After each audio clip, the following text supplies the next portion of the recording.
Oi, gente, esse é o ArchiCast número 179, meu nome é Adilson, e hoje a gente conversa sobre a maior e mais completa mostra de arquitetura, design, interiores e paisagismo das Américas. Nessa edição comemorativa dos 35 anos, a Casa Cor São Paulo vai levar muita criatividade, inovação e beleza para o coração de São Paulo. O Conjunto Nacional da Avenida Paulista, importante edifício moderno do arquiteto Laville Beskind, foi escolhido para sediar o evento e será mais um grande protagonista dessa grande celebração. Para conversar com a gente sobre a Casa Cor, a gente está aqui com duas pessoas fundamentais para a realização desse evento. Primeiro, deixa eu apresentar a Lívia Pedreira. Ela é jornalista e presidente do Conselho Curador Casa Cor, foi editora da revista Casa Cláudia e diretora de redação da Influente Arquitetura e Construção. É também uma das curadoras da exposição comemorativa. Boa tarde, Lívia. Obrigado pela sua presença para conversar aqui com a gente. Boa tarde. É um prazer estar aqui com vocês. Está aqui também o Pedro Ariel Santana. O Pedro é diretor de conteúdo e relacionamentos da Casa Cor, arquiteto de formação pela UBA, foi para São Paulo e trabalhou com grandes nomes da arquitetura de interiores e depois de estudar jornalismo, se tornou diretor de redação da revista Casa Cláudia e entre as publicações e curadorias é também consultor de mais de 20 mostras Casa Cor em vários estados brasileiros. Boa tarde, Pedro. Obrigado de novo pela presença aqui para conversar com a gente. Boa tarde, pessoal. Prazer estar aqui com vocês. Bom, para conversar com os dois, estou aqui com o Rafa. E aí, Rafa, tudo bom? Tudo bem, boa tarde. Obrigado, Pedro e Lívia, pela super presença aqui. O tempo de vocês é corrido agora nesses ajustes aí para a realização do evento e vamos que vamos. Vamos entender um pouquinho mais como funciona essa super mostra aí de arquitetura, design, paisagismo das Américas. Isso aí. Então a gente vai para os e-mails, comentários e outras cositas mais.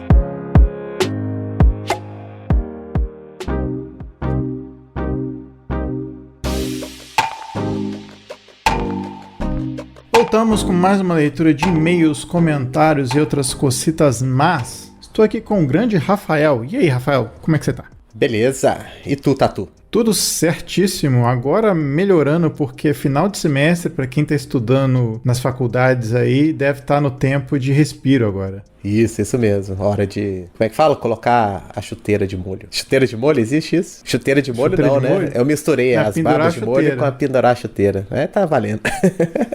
Nossa senhora. Você fez um sincretismo de... Sincretismo de provérbios. Eu ia falar um crossover de provérbios, mas... Pode ser também, pode ser. Mas Rafa, como é que esse pessoal faz para entrar em contato com a gente? Bem, mandando e-mail para contato@archicast.com e também nos procurando nas redes sociais, Facebook, Instagram, Twitter e também Telegram, não é, Adilson? Exatamente. Para você que não sabe, a gente tem uma comunidade lá no Telegram onde a gente coloca notícias, coisas que a gente tem feito para conversar com vocês e saber também de várias opiniões que a gente bota enquete lá também, enfim. É um canal justamente feito para vocês. Então, quem quiser acessar nosso canal no Telegram é t.me/archicast. A gente espera por vocês por lá. Isso aí. Bom, se você não quiser ouvir os comentários do último episódio 178, é só pular para 7 minutos e 22 segundos. Bom, Rafa, a gente tem aqui algumas mensagens que o pessoal mandou, né? Vou ler primeiro uma mensagem que a Mariana Lacerda mandou pra gente, falando do último episódio, que foi o documentário da Tetra, que a gente teve o Augusto, que é o diretor do documentário, e também o Carlos e o Igor para conversar a respeito dessa experiência que eles tiveram. Bom, ela fala o seguinte, a Mariana. Episódio fenomenal, pessoal. Fico feliz demais em acompanhar o escritório de arquitetura brasileiros, e mineiros principalmente, ganhando visibilidade lá fora também. Ela falou outra coisa. Gostaria de pedir mais uma vez um episódio sobre os mega eventos esportivos, principalmente relacionados à Copa do Mundo.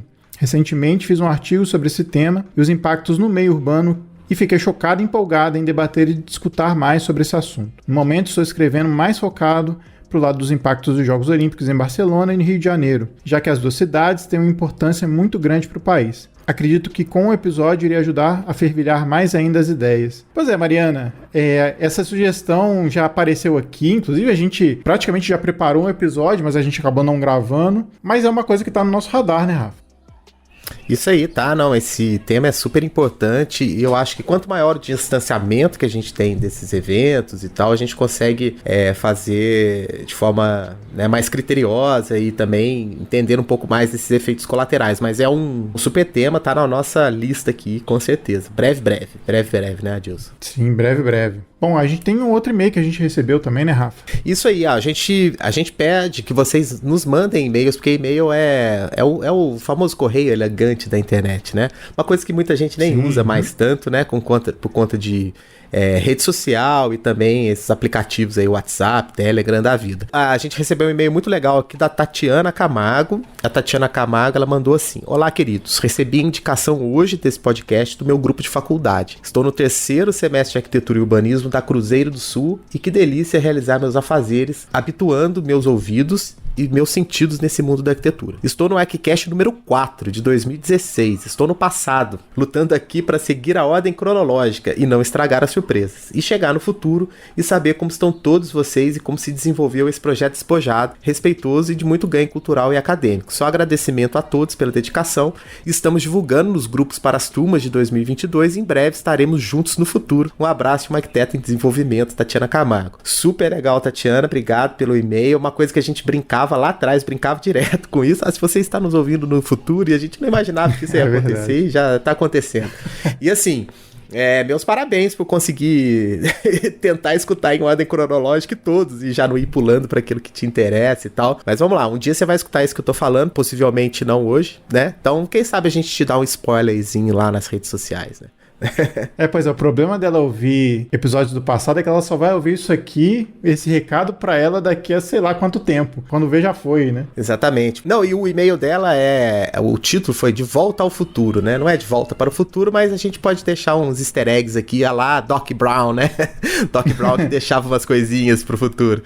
A gente vai deixar aqui pra você também. Muito legal receber esse e-mail da Tatiana. E, gente, por favor, mandem mais e-mails. A gente quer saber de vocês, a gente quer também a opinião de vocês. Então não deixe de escrever, o nosso canal tá super aberto e esperamos pelo seu e-mail, né, Rafa? Isso aí. Então vamos deixar a galera ouvir o episódio de hoje sobre a Casa Cor, que vai estar estreando na terça-feira agora, pra você que tá ouvindo na segunda, né?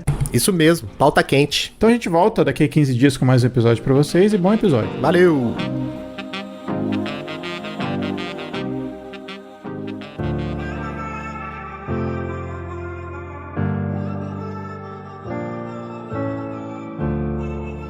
Bom, a Casa Cor São Paulo, ela comemora 35 anos esse ano, né? Pra gente começar a conversa aqui, a gente podia contar um pouco, o Pedro, sobre a origem da mostra, lá em 87, que foi, se eu não me engano, numa casa da Rua Dinamarca, não é isso? Exatamente. As primeiras mostras elas aconteciam em grandes residências, né? Mansões ali na região do Jardim Europa, a Rua Dinamarca, enfim, área de grandes mansões da elite paulistana. E no início eram nessas casas que aconteciam a mostra. Os primeiros 10 anos, pelo menos, aconteceram por lá. Morumbi também, a região do Morumbi, que tem casas grandes. Então eram mostras menores, né? Porque elas tinham que ocupar os espaços da casa. O living era assinado por um arquiteto, a cozinha por outro, a sala de jantar por outro, os quartos, assim por diante. Eram mostras que tinham ali 20 e poucos ambientes, né? 20 e poucos escritórios de arquitetura. Era uma mostra, um evento extremamente elitizado. Circulavam ali só os arquitetos que tinham os melhores escritórios de São Paulo e eram ambientes muito influenciado pelo estilo europeu, né? Estilo inglês, estilo francês, estilo italiano, que era o que dominava nesse universo da decoração dos anos 80. A gente ainda chamava de decoração, né? Boa parte desses profissionais eram arquitetos ou decoradores, né? Pessoas que tinham aquela formação não formal, né? Se tornavam decoradores fazendo cursos específicos ou não, mas que tinham esse talento natural. De lá para cá a coisa mudou bastante, a mostra cresceu muito, se tornou mais democrática, ganhou um público muito maior, né? Hoje a gente estima mais de 100 mil visitantes só essa mostra de São Paulo. Enfim, mas essas primeiras mostras aconteciam nessas residências. Eu não participei, não lembro da primeira e da segunda, mas a terceira eu já estava lá. Foi uma casa normanda, de estilo normando, uma rua paralela ali a Gabriel Monteiro da Silva. Nessa mostra eu participei, eu trabalhava no escritório do Léo Shetman e ele era um dos participantes, então eu estava ali na linha de frente do escritório dele. Mas posso te garantir que de lá para cá, em 35 anos, o estilo de decoração, o jeito de morar do brasileiro e principalmente a questão da democratização da Mostra Casa Cor mudou muito. É outra coisa. Como eu estou coordenando, fazendo a curadoria, ou a co-curadoria da mostra dos 35 anos da Casa Cor, né, da marca Casa Cor, Pedro foi na Rua Atlântica, Isso. 318, no estilo normando, e naquele momento estreou o Sig Bergamin, que virou essa grande estrela internacional. Eu estou meio afiada aqui nessa história, porque a memória não é muito meu forte, aliás, não é o forte do brasileiro, né? Mas, enfim, aproveitando que o Pedro comentou, até o ano 2000, a Casa Cor veio sendo feita realmente em palacetes e mansões dos jardins, né? Muito, enfim, retratando como morava aquela burguesia paulistana. No ano 2000, o evento cresce muito e a gente vai para uns galpões que seria, na época ainda não havia sido restaurado, mas já abrigava a Cinemateca de São Paulo. Então aí a gente tem uma grande transição e uma grande mudança no perfil do evento. Tem um paralelo que eu gosto de fazer sobre a importância da Casa Cor na influência do morar do brasileiro, porque se a gente lembrar o que acontecia antes de 87, quando surge a Casa Cor, a gente tinha a UD, que era uma feira de eletrodomésticos, acessórios para casa. Começavam a surgir os primeiros showrooms de marcas, né, onde as lojas faziam ali suas composições de mobiliário e tal, mas reunir todo o universo da casa, essa boa sacada, né, foi realmente de muita felicidade naquele momento, né? A gente tinha um mercado editorial também ainda incipiente, embora a Casa Cláudia e a Casa Jardim já fossem duas publicações dedicadas ao morar. Essa mostra ela vem, de certa forma, tangibilizar o que a indústria, né, e principalmente o que os profissionais pensavam sobre o morar, né? Então acho que tem esse pano de fundo que é muito interessante, né? E Lívia, pensando assim na nossa audiência, somos jovens, assim, importante imaginar que nesse início não tinha internet, né? Não, as publicações, né? O tempo da divulgação. Né? Meses. E esses eventos eram importantes também para a construção, né, do imaginário estético, assim, e tal, que conduzia aí a produção. Sempre foi um evento itinerante, né, com essa mudança que você apontou mais ou menos nos anos 2000. Em 2006, então, a exposição foi pro Jockey, né? E lá se consolidou como o espaço oficial da mostra. Como é que foi essa mudança nesses anos de consolidação em um único lugar? O que aconteceu com a mostra quando se consolidou e se fixou num único espaço? Quando essa mostra ela cresceu em 2000, né? 2002 ela foi também para um espaço gigante no Pacaembu e ela ganhou muito público. Em 2003 ela teve uma das maiores mostras de todos os tempos, que foi no hoje conhecido como Cidade Matarazzo. Na época era Maternidade Matarazzo, onde hoje é o complexo do Rosewood e tal. Essas mostras, elas começaram a causar uma certa confusão na cidade, no trânsito da cidade. A Maternidade Matarazzo é na região da Paulista. Não dava para voltar para as mansões dos jardins, mas a gente precisava de um local. Eu nem estava, eu trabalhava na Casa Cláudia nessa época, que era uma parceira de mídia, a revista oficial, então eu acompanhei de perto essa transição. Realmente começou a causar transtornos na cidade, no trânsito da cidade. Então era preciso achar um local que fosse grande o suficiente para a mostra não retornar para uma casa, uma mansão, e que fosse interessante do ponto de vista do fluxo. Então o Jockey Club de São Paulo, que fica numa região mais tranquila e que tem uma grande avenida, Alineu de Paulo e Machado, foi perfeito para isso. Acho que por conta disso, ninguém ousou durante um bom tempo ali sair de lá, né? Pouco antes de nós chegarmos ao Jockey, na época eu também não estava na Casa Cor, né? Dirigi arquitetura e construção e, de fato, muito próxima. A Editora Abril sempre foi muito próxima da Casa Cor, até fazer a aquisição completa do negócio Casa Cor. Isso só ocorreria em 2013 ou 2013. Mas, enfim, nós tentamos fazer o evento numa mansão no Morumbi. E, diante de todos esses problemas apontados pelo Pedro, esse evento foi autuado, né, e fechou as portas por um bom tempo até conseguir a aprovação dos órgãos. Uma coisa que eu acho que vale a pena a gente comentar, Casa Cor ela foi tomando uma proporção proporção que ela se tornou o segundo maior evento da cidade de São Paulo, né? Perdendo somente para a Fórmula 1. Houve momentos em que a gente tinha uma geração de empregos indiretas de quase 50 mil pessoas envolvidas na manufatura desse evento. O Jockey foi, de fato, um porto seguro durante muito tempo, né? E a própria área do Jockey, né, com vários prédios disponíveis, naquela época em fase, assim, o Jockey já havia sido tombado e a gente tinha muita área livre, que permitia as construções, né? Então foi realmente um momento importante de consolidação do evento na proporção que ele ganhou e mantém.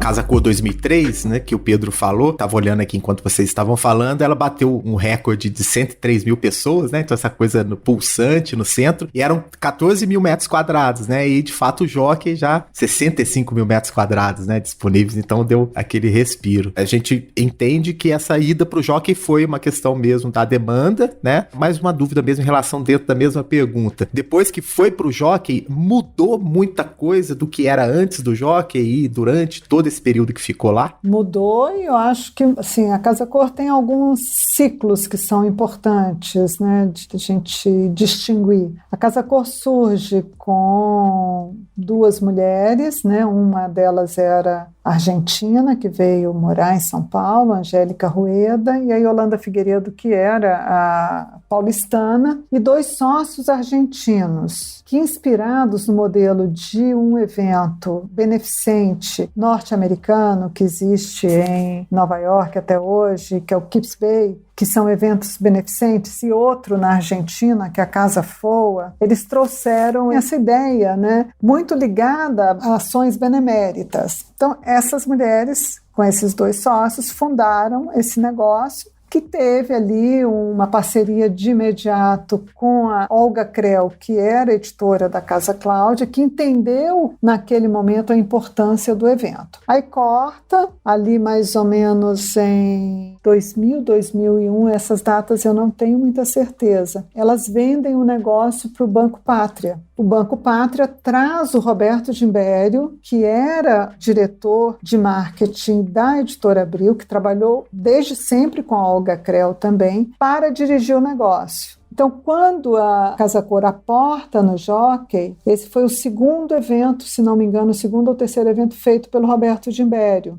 E aí ele já traz um novo olhar para o negócio e amplia, de fato, a participação dos profissionais. Nessa época se chegou a ter, se não me engano, 80 eventos, enquanto as primeiras mostras tinham algo em torno de 25, 30, tá? Então, isso já é uma primeira grande transformação do negócio. Em seguida, em 2000 e... Gente, essas datas são aproximadas, tá? Tá, a que você falou inicialmente é 2001, com o Roberto Gimbério. Não, acho que foi um pouquinho depois, porque a mostra do Morumbi, que foi a casa que foi interditada, foi em 2005, porque foi antes do Jockey. Então, o Roberto deve ter ido para lá em 2003, 2004. Então, em seguida, o Banco Pátria vende o negócio para o Grupo Doria. Então, o Grupo Doria se associa ao Giancarlo Tivita, que era do Grupo Abril, e os dois compram esse negócio Casa Cor. Aí houve uma expansão gigantesca. O Roberto Gimbério saiu, entrou o Ângelo Derenzi, que também havia sido diretor de publicidade do núcleo de revistas da casa, como a gente chamava, né? Arquitetura e Construção, Casa Cláudia, os demais títulos da Editora Abril. Então, vejam que tem uma certa osmose entre as empresas, né? Então,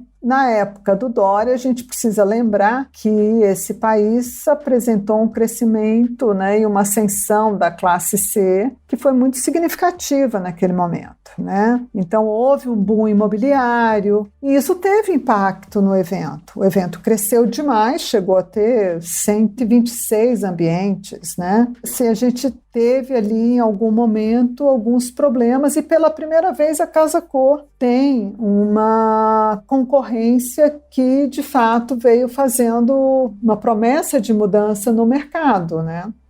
Isso foi 2012, talvez.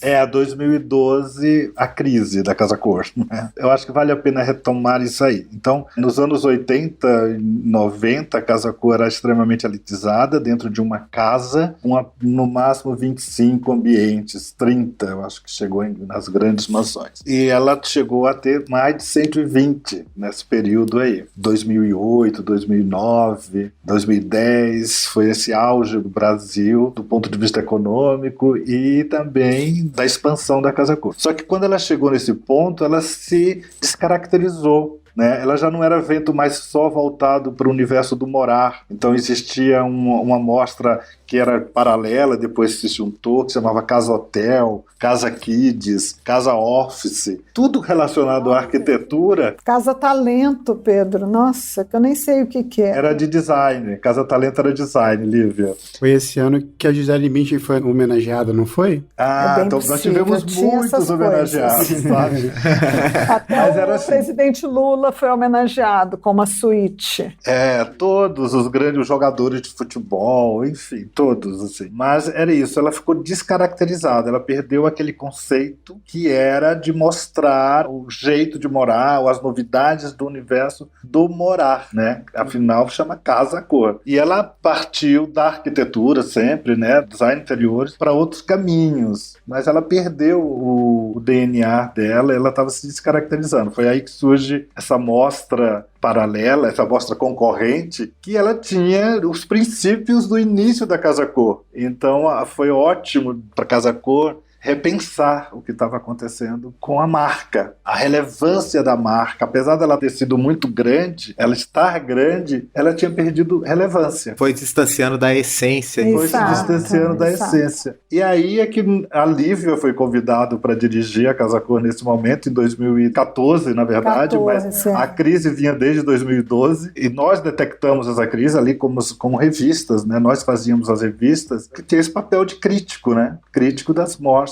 e crítico da decoração, do design, enfim. E nesse momento, Pedro, o Grupo Abril comprou a parte do Grupo Dória. Então, o Grupo Abril ficou com 100% do negócio. Decidiu-se, então, ali fazer um grande mergulho na marca. A gente teve uma consultoria bárbara, que foi da Tínhamos. Tinha um colegiado, né, de pessoas formadoras de opinião. Então, quando me chamaram, me convidaram para assumir em 2014, na verdade, o mapeamento dos problemas já estava concluído e a bússola estava ali, na direção correta, foi só implementar, né? E a bússola dizia que voltamos à origem, origens, à essência do negócio, que é o morar. Mas antenados, porque aí eu acho que tem a grande sacada desse trabalho, foi de entender que a Casa Cor ela precisava estar antenada com o espírito do seu tempo. Então a gente trouxe já num primeiro momento as grandes questões de sustentabilidade, montamos ali com uma outra consultoria que foi a Inovatec, uma política de sustentabilidade para os 5 anos seguintes, né, com metas muito claras, tudo isso a gente conseguiu implementar, enfim, com sucesso. Isso foi 2015, né? 2015, a partir de 2015. Então são ondas, né? São ondas.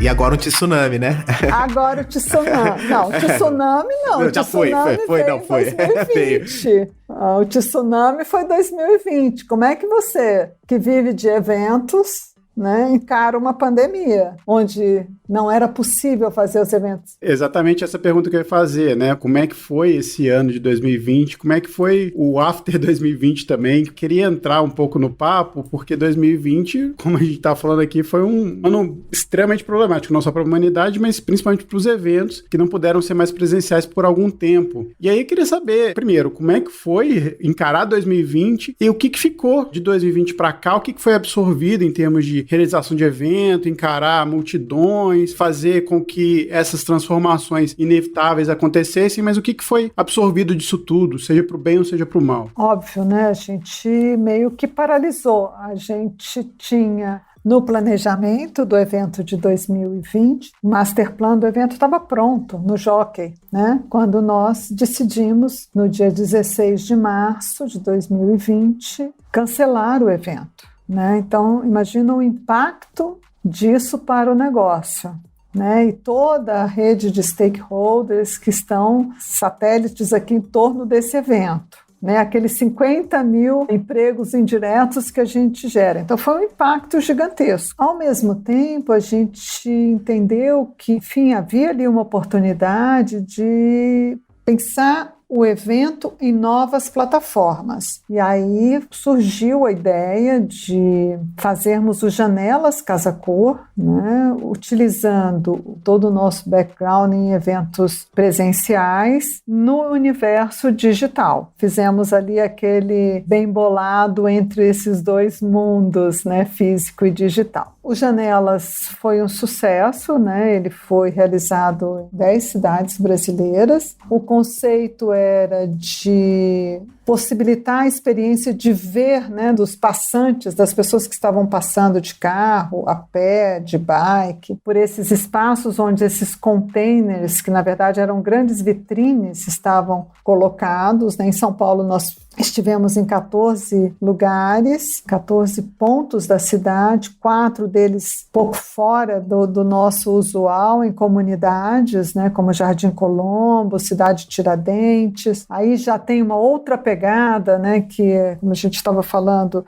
que a Casa Cor precisa ouvir esse sinal, né, dos tempos. A gente já vinha buscando uma maior democratização da mostra, né? O Janelas, ele nos permitiu, inclusive, fazer esse exercício. Esses containers estavam ali, disponíveis para serem olhados, mas você só poderia entrar e visitar os ambientes pelo meio digital, né? Então, era uma maneira que a gente tinha de driblar as dificuldades colocadas pela pandemia com relação ao deslocamento das pessoas. Pensando agora 2 anos depois, foi um sucesso, deu tudo certo. Era um ano extremamente difícil. A gente criou o Janelas, uma mostra em São Paulo, que estava em 14 pontos físicos, né? Eram 14 containers, uns eram containers duplos e outros containers simples. A gente fez ele todo por reuniões online. A gente não se encontrou, nós, na diretoria, as cabeças da Casa Cor, a gente se encontrou o primeiro dia, no dia da abertura, que nem podia ter um dia de abertura, porque naquele momento não podia ter eventos, festa, nem nada, né? Ele foi criado para as características daquele momento.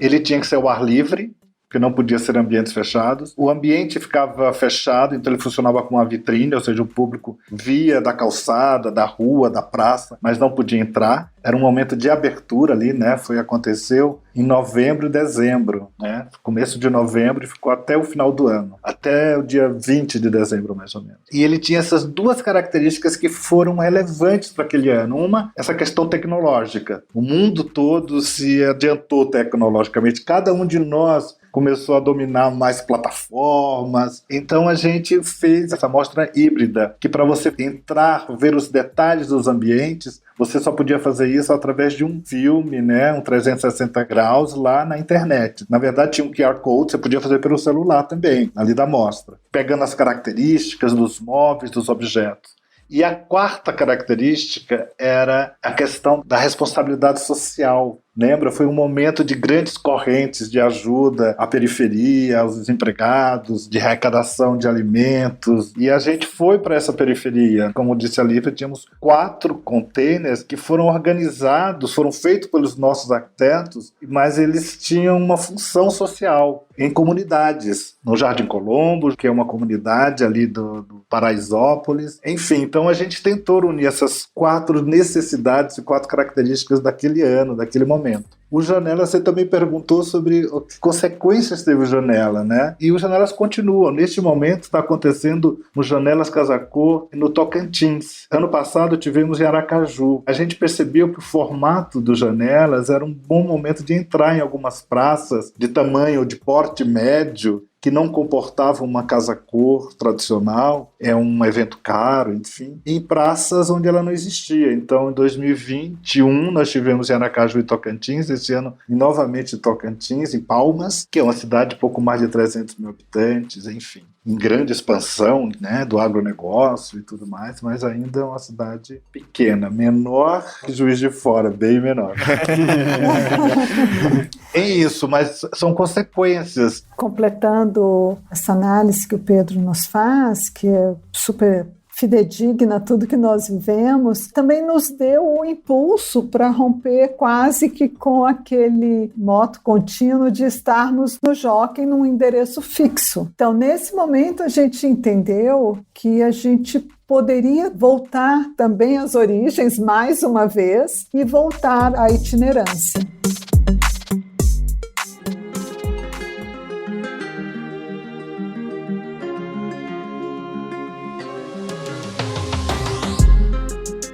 A nossa próxima pergunta seria justamente sobre isso. Então, após esse tsunami, né, que trouxe muita inovação, inclusive, como o Pedro falou, e como o digital entrou fortemente, e também o projeto do Janelas, né, quase também como uma ação benemérita, né, que também retoma lá valores do início da mostra. Só que em outras circunstâncias, né? Em outras circunstâncias.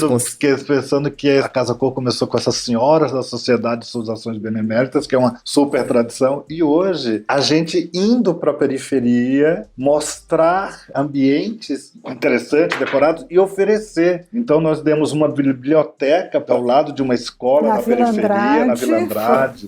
No Jardim Colombo. É uma galeria de arte. Uma galeria de arte para o pessoal da comunidade, só para os artistas amadores da comunidade, né? É outra relação, é a mesma questão, mas feito de uma forma completamente diferente. Eu diria que hoje, dentro de uma ótica da responsabilidade social. Então, justamente, 2021 volta também mais um componente original, né, que é o fator itinerante. Em 2021, vocês estiveram lá no Parque Mirante, né, o espaço de eventos do Allianz Parque, e agora, então, vocês vão ocupar o belíssimo Conjunto Nacional no centro de São Paulo, quase que naquele burburinho, né, que o Pedro comentou do que foi lá em 2003, e também a gente sabe aí, pelo que a gente já pesquisou, que também tem um pouco uma questão urbanística, uma questão também aí da discussão da cidade. Aí eu queria que vocês falassem um pouquinho dessa nova fase do itinerante e também um pouco do tema do infinito particular.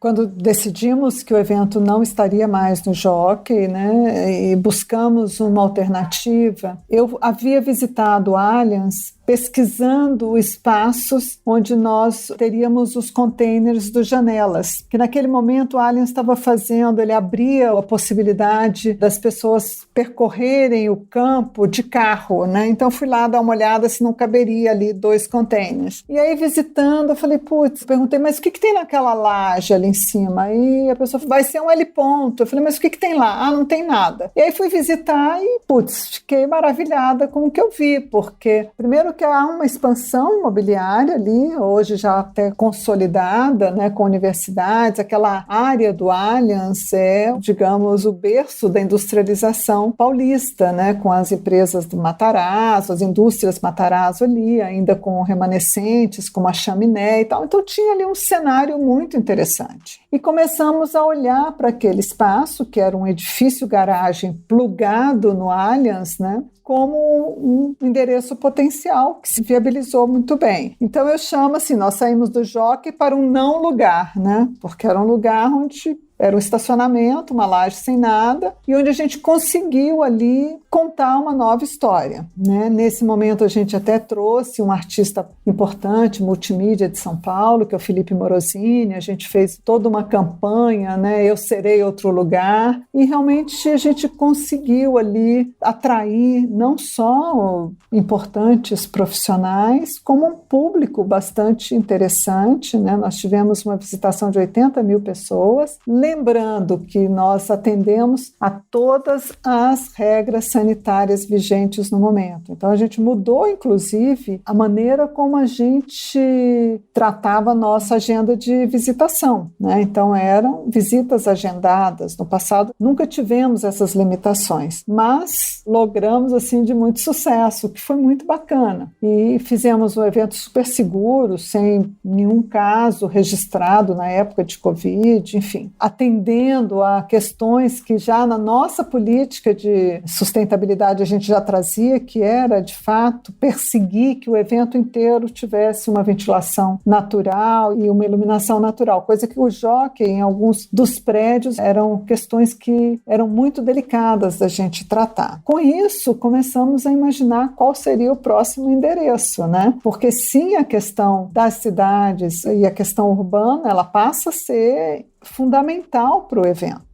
E aí surgiu, assim, como quem não quer nada, o endereço magnífico que é o mezanino do Conjunto Nacional, onde a gente tem 10 mil metros que a gente vai ocupar, um espaço que estava fechado há 10 anos. Então, fomos lá e foi irresistível ir para lá. Agora, eu queria perguntar para o Pedro a questão da execução da amostra, né? Que imagino que é uma escala dessa, envolve planejamento, sinergia com muita gente. E aí, queria perguntar como é que é feita essa interface entre os profissionais que vão assinar os espaços, as marcas que vão patrocinar, a equipe de execução de obra. Imagino que deve ser um trabalho bastante árduo, mas ao mesmo tempo deve ser gratificante também você ver tudo sendo construído, né?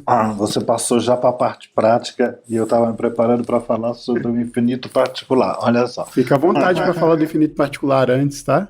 O infinito particular é interessante porque todo ano a gente cria um tema e esse tema ele tem a ver com o espírito do momento. Então a gente faz uma grande pesquisa de tendência junto aos birôs de pesquisa de tendência, aos cool hunters, né? Então desde 2015 que a gente tem essa preocupação, e eu sempre falo isso nas minhas palestras sobre o tema, que é uma maneira de a gente trazer o arquiteto, fazer o arquiteto pensar no mundo, no que está acontecendo no mundo. Porque a arquitetura não pode ser desconectada das grandes questões do momento. Nesse infinito particular, a gente está vivendo questões muito fortes e as soluções, de certa maneira, ela tem que vir de cada um de nós e elas passam pela questão pessoal também, né? Por exemplo, a pandemia é uma dessas grandes questões e as soluções para essa pandemia, elas são muito particulares. Como sobreviver? Como você sobreviveu à pandemia, né? O que você fez para não pirar? Então, muita gente teve essa conexão religiosa, muita gente começou a praticar meditação, questões de bem-estar, né? Outros foram para a cozinha, cozinhar e fazer crochê. A gente se voltou para as coisas simples, muita gente, né? Mas são outras grandes questões, como a questão ambiental, as variações climáticas. A gente não pode nem falar mais do aquecimento global só, porque é aquecimento de um lado e resfriamento do outro, né? A gente tem ondas de frio também terríveis. Tudo isso que está acontecendo, isso tem um impacto gigantesco na arquitetura. E outras questões que aparentemente não são tão próximas da arquitetura, como a questão, por exemplo, da diversidade, né? O movimento que surgiu durante a pandemia, né? O Black Lives Matter, a população negra exige direitos iguais, colocando a questão do racismo estrutural. E aí não só para os negros, para os índios, a voz dos índios, das populações que foram excluídas ou silenciadas durante esse processo de colonização, esse movimento decolonial que é extremamente forte já no mundo das artes há algum tempo, ele agora passa para outras esferas. Tudo isso, o arquiteto não pode estar alheio a essas questões, né? Não dá para fazer uma arquitetura só baseada em conceitos que você estudou na universidade. É preciso pensar no que está acontecendo no mundo. O tema é isto, é um convite à reflexão, né? É um convite aos profissionais pensarem nessas questões que são fundamentais para todas as esferas, e para a arquitetura é fundamental. Esse é o infinito particular. Então a gente chama de infinito particular como se fosse a resposta que cada um vai tirar do seu histórico, das suas reflexões para esse momento. Todo ano a gente vai fundo nessas questões. Esse ano eu acho que a gente foi mais fundo do que nunca. Eu acho que é um momento de grandes transformações. Na minha palestra tem um subtema que eu chamo Infinito Particular, ou Como Repensar um Mundo em Grandes Transformações. Eu já ouvi uma frase que o pessoal fala, a gente não está passando por uma mudança de era, a gente está numa era de mudanças, né? Assim que a gente define esse grande tema, né, ancorado numa leitura das macro tendências que impactam o morar, né, no mundo, a gente fecha o tema, define o elenco, quem são os profissionais que serão convidados para aquele ano. Claro que esse também é um trabalho bastante delicado, né, porque a gente tem que trazer uma mescla de nomes consagrados, nomes que já conquistaram seu espaço no mercado, e aquele desafio de detectar os jovens talentos. Eu imagino que seja o mesmo desafio de aceitar um Sig Bergamin em 1988. Eu estou falando Sig, enfim, poderia citar qualquer outro nome, né? Mas por ter se tornado essa grande estrela internacional. O Sig hoje é, sim, um grande nome internacional, com livros publicados fora do Brasil, enfim, pela uma das editoras mais celebradas, que é a Zuline, né? 2 livros por eles, enfim, tem um lugar ao sol, digamos assim. Então, nós precisamos ter esse radar muito afinado para detectar esses jovens talentos, né? Isso anualmente. Então, esse trabalho da curadoria, ele é incessante. Então, fechando o elenco, nós temos uma equipe comercial que trabalha toda a cadeia da construção, né? Por meio de cotas de patrocínio, os fornecedores oficiais, né? A gente tem uma parceria, por exemplo, com a Deca, que esse ano completa 29 anos. Então, é uma parceria muito sólida, que tem ali um benefício mútuo, né? Então, se você olhar a trajetória da indústria de louças e metais, Deca, nos últimos 30 anos, você vai ver que muitas das inovações foram testadas na Casa Cor, né? E a Casa Cor, de fato, ela se presta a isso, né? A ser também esse grande laboratório que não somente testa tendências ou que pode expor a criatividade meio sem limites, né? Sem clientes do profissional, mas também é uma arena importante para que a indústria teste os seus produtos, né? Então, a gente tem o comercial, que deixa a curadoria enlouquecida, né? Aí a gente tem toda a área de marketing, que cuida do evento e da divulgação, né, desse evento, que é, afinal, o que interessa ao elenco e às marcas participantes, tudo isso reunidos, né, numa grande magia para encantar o visitante, o consumidor de marcas e o consumidor de serviços, de projetos e produtos. Orquestrar tudo isso não tem muita escola, entendeu?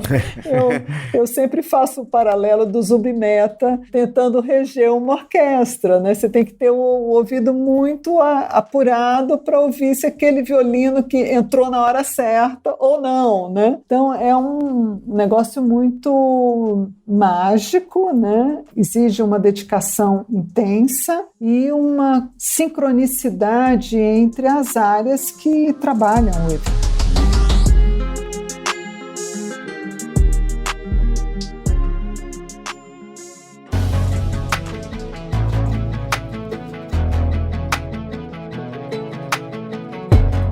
É uma retroalimentação constante, né, de ideias que vêm de todos esses departamentos, né, o marketing, né, a questão da curadoria, a questão conceitual, a questão de viabilidade da amostra, a questão prática, física ali da construção, que esse ano, inclusive, teve uma consultoria de desenvolvimento feita pela FGMF, né? O Conjunto Nacional, por toda a importância, né, desse projeto para a arquitetura brasileira, eu acho que ele exigia um grande cuidado, né, de intervenção nele. Então, de fato, nós contamos com uma consultoria do FGMF, né, principalmente do Lourenço Gimenez, nas diretrizes de ocupação do espaço. Né? E aí nós temos o Darlan Firmato, que é o gestor de sustentabilidade, mas é o nosso, digamos, grande maestro da obra em si, é quem cuida desse dia a dia, né? Então foi, na verdade, um master plan feito a muitas mãos, com o olhar ali, com os pitacos, digamos, do FGMF. Para fechar um pouquinho essa questão dessa retroalimentação de ideias, das informações que definem a amostra, normalmente um evento como esse tem como objetivo apresentar, né, para o público as tendências de mercado, as inovações, mas ao mesmo tempo que você tem ali profissionais trabalhando com novas ideias, novas formas, até mesmo de aplicação de determinados materiais e tudo mais. Já aconteceu um movimento contrário, por exemplo, a amostra ter oferecido, por exemplo, para a indústria novos caminhos, novas possibilidades. Vocês têm algum caso, assim, alguma história interessante para contar para a gente sobre isso, de algum momento específico nessa trajetória que vocês conhecem, de quanto que a amostra acabou depois definindo até mesmo o rumo da indústria? Muitos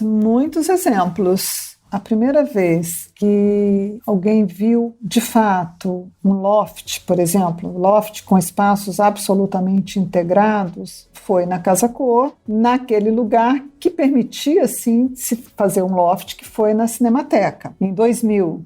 O loft virou, para o bem e para o mal, né, uma grande atração para o mercado imobiliário, que passou ali, né, a produzir lofts em escala. Né? Não vamos entrar no mérito, né, do desvio aí, né? Mas, por exemplo, a tal da cozinha integrada, eu estou fazendo o levantamento desse histórico aqui das imagens, na Casa Cor isso aparece em 88, a primeira cozinha aberta. Aí eu estou falando em termos de espaço mesmo, né? Em 92, se não me engano, essa data eu precisava checar, mas eu acho que é 92, eu já olho aqui. A Brunetti queria fazer uma cuba com a bica dupla para o banheiro. Isso não existia no mercado. Então, isso foi como um desafio para o pessoal de produção da Deca, que conseguiu produzir essa bica, né? E a partir de então colocou no mercado. É o que a gente usa hoje, a gente nem sabe, nem parece que tem tão pouco tempo, né? E por aí vai, a gente pode dar vários exemplos, né? A Lívia está com os exemplos antigos que ela está organizando essa exposição, então ela está com tudo antigo. Mas eu posso dar novos também, gente. Eu queria dar o exemplo do ano passado. O ano passado, a mostra tinha como tema a Casa Original, que era uma casa que a gente convidava as pessoas a explorar essas casas mais sustentáveis, tendo os nossos antepassados, a casa vernacular, arquitetura vernacular, né? Então foi uma explosão assim de texturas rústicas, de revestimentos mais rústicos, de cores terrosas, né? Nas mostras pelo Brasil, tudo isso impactou o mercado, assim, com certeza. É a partir de um tema e da apropriação que os arquitetos fizeram desse tema. A própria Coral, que é uma das nossas patrocinadoras, falou que nunca vendeu esses tons terrosos, né? Tanto tintas com os tons terrosos que a gente viu nas mostras do ano passado, né? Agora, eu acho que tem um outro ponto que eu gostaria de ressaltar, que é um pouco invisível, digamos, para o visitante, né? Essa política de sustentabilidade nos levou a adotar sistemas construtivos mais industrializados, portanto, mais limpos, né? Eu acho que isso impacta na própria maneira que o profissional que está em Casa Cor passa a se utilizar desses sistemas. Lembrando, por exemplo, que o Arthur Casas escolheu a Casa Cor para lançar um projeto de tiny house que ele fez em 2018, que ele lançou em Casa Cor. Era uma casa que saiu de lá e foi vendida tal qual, foi projetada e construída em 10 dias, gerando 0 resíduo. Então, assim, tem todo esse outro lado mais construtivo que a Casa Cor também está muito atenta, né, e fomentando ali entre os profissionais que realizam a mostra. Para a gente finalizar, a gente queria as informações da Casa Cor, né, que vocês dessem mais informações para o público, né, onde é que vai ser, as datas, eu tenho aqui, mas eu vou deixar vocês falarem.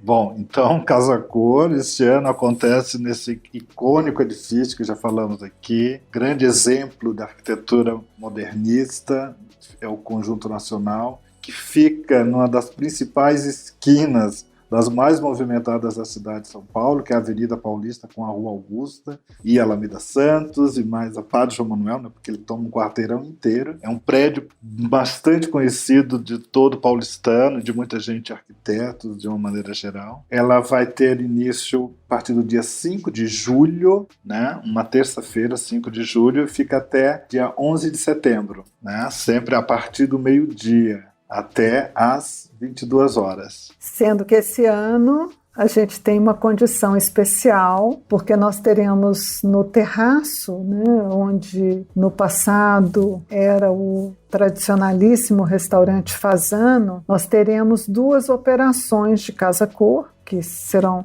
um restaurante e um café, e que a mostra poderá seguir até 1 da manhã. Opa! Esses 2 ambientes, eles inclusive não é preciso você pagar para visitar, né? Ele fica num terraço onde já existe uma outra casa noturna, então a gente está apostando aí nessa veia, digamos, mais noturna, né? Do entretenimento, legal. Até também pela localização, né? Que é uma região onde tem muitos hotéis, muita gente de fora, então é uma região que tem bastante restaurante, muita atração. Tem outra condição especial, Lívia, que é, nós temos aos domingos, a Paulista fecha para os carros, né? A Avenida Paulista fica uma grande festa, né? Então nós iremos abrir mais cedo, né? No domingo, às 11 horas, para aproveitar um pouco desse clima festivo da cidade, da região aos domingos. E certamente a gente vai atrair um público novo para Casa Cor, né? Que não tem muita intimidade ainda com esse universo, né? Eu acho que isso faz parte dessa mostra que é pulsante, que é viva e, enfim, que está super afinada com os tempos. Muito bom. Fica o convite então para você que está ouvindo a gente visitar a Casa Cor lá em São Paulo e se divertir e ver a mostra, enfim, aproveitar bastante porque tem muita coisa para ver e muita coisa para aproveitar. Bom, queria agradecer então primeiro a Lívia. Lívia, muito obrigado pela sua presença aqui para falar com a gente. A gente se sente muito honrado de ter você aqui para falar com a nossa audiência. Um prazer e eu espero vocês e toda a audiência aqui em São Paulo. Vai ser bem bacana. Agradecer também ao Pedro. Pedro, muito obrigado. E sucesso na Casa Cor, que vocês com certeza vão, mais uma vez, ser um dos grandes eventos, não só de São Paulo, mas do país também. Bom, foi um prazer estar aqui contando essas histórias para vocês e realmente, como diz a Lívia, esperamos toda a audiência, todos os arquitetos e não arquitetos que ouvem o podcast, né, no nosso evento. Tomar um café, se divertir, conhecer o trabalho dos grandes profissionais, não só de São Paulo, né, porque na Casa Cor São Paulo nós temos arquitetos do Brasil inteiro, do Sul, do Nordeste, do Centro-Oeste, enfim, todas as partes do Brasil. É uma Casa Cor nacional. Muito legal. Rafa, mais um episódio especial agora com Casa Cor. Especialíssimo, muito obrigado, Lívia e Pedro, pela disponibilidade de conversar aqui pra gente. Nossa audiência adora conhecer um pouco mais sobre esses eventos, né, que de fato transformam, né, o mundo em que eles estão trabalhando e tal. Eu acho que é um gás super legal pro nosso público aqui, que tá no dia a dia aí, trabalhando e produzindo arquitetura, espaço, bem-estar e tudo mais. Muito obrigado mesmo. Então a gente volta daqui a 15 dias com mais um episódio pra vocês e até mais.